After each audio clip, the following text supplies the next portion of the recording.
I have to say, even though this episode has so much information, and you can really see that the pacing is starting to kick up even faster, they did kind of do really good with this episode. I mean, there was some things that was kind of cut over, but for the most part, the overall grasp of the details of these scenes were pretty much grabbed, and you kind of understand what is going on. So, even though it's kind of rushed, I do give props for A1 Pictures being able to, at the very least, flow all these scenes together in some form of a coherent manner. Now, with this episode, I'm gonna say, even though there was something skipped, it was a very, very, very good episode. Like, I enjoyed the episode, and getting to see these little reveals and these different scenes is something I've been looking forward to for quite a long time when it comes to Taizai, because I remember reading some of these scenes in the manga, and I couldn't wait to see some of them animated, and finally I'm starting to see these scenes animated, especially that beginning scene. The Horn of Cernos that Bond talked to at the beginning of this episode. That right there. I've been waiting to hear the voice actor of that person for quite a long time. I was curious how the voice would sound. Come to find out, the voice sounds like some form of goddess, like something you would hear from like a goddess. And so, doesn't sound like it's nothing out of the ordinary, but we gotta wonder right now, why does the goddess clan want to kill Meliodas? Is it because Meliodas is a demon? Half demon? Whatever Meliodas is? Is that the reason? We have to wonder right now. Why does this supposed goddess clan want to kill Meliodas? And why is it telling Bond to kill Meliodas? And then what's even more fucked up with that, at the end of the episode, Bond is going in and he attacks his captain. He cuts his freaking captain's arm off, and Meliodas just reattaches it on him and the episode ends. Now, with the episode, there's a reoccurring theme if you look deep enough. It's like a betrayal of best friends. Let me explain. You have it to where Meliodas and Bond, they're starting their fight at the ending of this episode, and they're best friends. They're straight up best friends. It's already been acknowledged and announced a long time ago in the series, and they are best friends. You also have it to where King and Helbram are about to be pitted against each other for the third time. And this is also a battle between best friends. And then another battle, as you can see, or something else that's going on in this episode, you have it to where Dreyfus and Hindi have like some form of meeting in the middle towards the end of the episode, and it looks like maybe Dreyfus might attack Hendrickson, might go after him, maybe he might try to help out the princess, we have no idea, but the point of it is, there's 3 different instances in this episode that focuses on the theme of best friends having to fight each other and probably kill each other. And you gotta love that reoccurring theme of this episode, you know, the way it's just tied in together with the, you know, different similarities and stuff and correlations.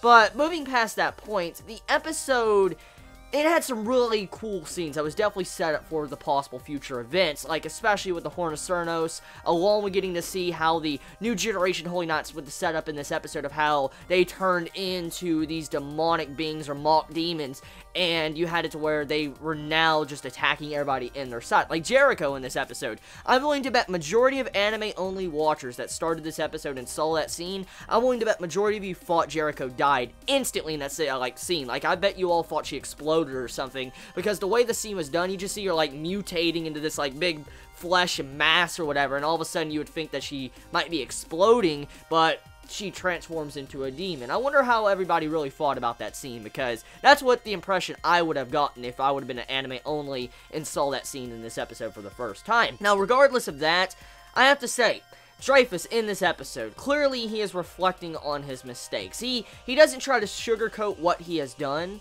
At the beginning of the episode, he just states like, yes, I killed Zarathus, I killed my brother, I was jealous, and I had hatred, I wanted to be a good father for my son Grimoire, and that's why I killed him. He didn't try to sugarcoat it at all, and at the end of the day, he let himself get locked up, but somehow the cuffs got unlocked, and he got to Hendrickson at the end of this episode. So, what happened? What made Dreyfus change his mind? Why didn't he change his mind from going into the dungeon to going to Hendrickson? Why? Was it because he knew Elizabeth got captured? What's the real reason right there? We have to wonder. But more into that entire scene, Hendrickson.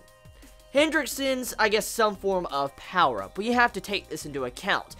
Hendrickson has demon blood inside of him. As we can clearly see from this episode, he kind of transforms. He has a slight transformation. His hair goes down. You see how, like, the demon, you know, like, the blood darkness is all over his body, has some form of body armor. And then you also see that he seems to be a lot stronger. He has these, like, healing abilities where he can reattach his limbs. So he's gotten crazy freaking strong. And clearly, he hasn't been using his full power at all in the fight between Meliodas and Hendrickson in the fight beforehand. So, yeah, he's finally revealing his power, and we have to wonder really how strong is he at the end of the day, because in the middle of the episode, he destroyed Meliodas and Gilthunder like it was nothing. Like, he just stabbed Meliodas in the chest, and then he just wrecked freaking Gilthunder in the back, and he's like, ugh, and passes out. So, right there, you have to wonder, how strong is this dude to be able to do that type of damage to Meliodas? But, I mean, if you play the factor that Meliodas got his arm cut off at the end of the episode, and he only got stabbed straight through the chest,